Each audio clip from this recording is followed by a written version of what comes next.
New year brunch সেরে বছরের প্রথম দিন হালকা একটু আড্ডা সহ কফি খেতে চলে গেছিলাম 8 ডে ক্যাফে এন্ড বেকারিতে। দিনটা ভালোই কাটছিল, তবে এখানে এসে আড্ডা দিতে মনটা জাস্ট ভালো হয়ে গেল। মন ভালো হয়ে যাওয়ার আরো একটা বিশেষ কারণ হলো এখানকার কোল্ড ব্রিউ, আর তার সাথে দারুণ এই আউটডোর সিটিং। ভেতরেও খুব সুন্দর একটা স্পেস থাকা সত্ত্বেও অনেকেই কিন্তু এই বাইরে বসার জন্য অপেক্ষা করে থাকে। তো আমরা সেদিন অর্ডার করেছিলাম একটা নাইট্রো কোল্ড ব্রিউ, একটা ক্র্যানবেরি কোল্ড ব্রিউ, আর সাথে একটা ক্যাটমিল রেজিন কুকি।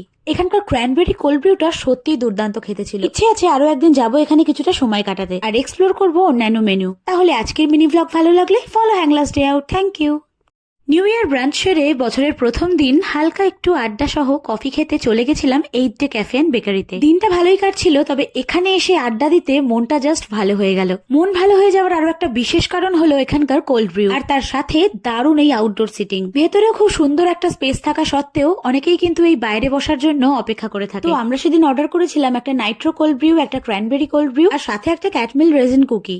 এখানকার ক্র্যানবেরি কোল্ড ব্রিউটা সত্যিই দুর্দান্ত খেতে ছিল। ইচ্ছে আছে আরো একদিন যাবো এখানে কিছুটা সময় কাটাতে আর এক্সপ্লোর করবো অন্যান্য মেনু। তাহলে আজকের মিনি ব্লগ ভালো লাগলে ফলো হ্যাংলাস ডে আউট। Thank you.